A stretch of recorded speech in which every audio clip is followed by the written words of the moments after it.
ఉపాధ్యాయ MLC Parvathireddy Chandrasekhar Reddy గత రాత్రి ప్రమాదానికి గురయ్యారు. ఆ ప్రమాదంలో వీళ్ళ నాన్నగారు కూడా అక్కడ ఉన్నారు. ఆయన గన్మ్యాన్గా వర్క్ చేస్తున్నారంట. ఆమెతో మాట్లాడదాం. ఏ సమయంలో తెలిసింది మీకు?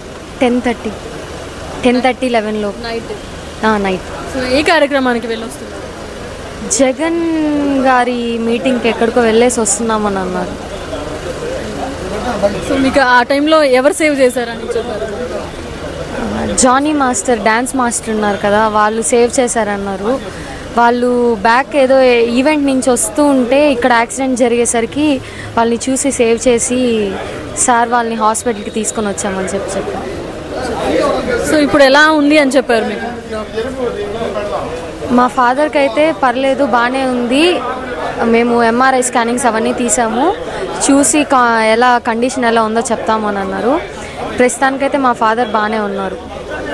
చూసారా మీ నాన్నగారిని? చూసాము. కాన్షియస్లో ఉన్నారా? కాన్షియస్లో ఉన్నారు. మాట్లాడారు. డాక్టర్స్తో మాట్లాడారా? మా పేరెంట్స్ వాళ్ళు మాట్లాడారు.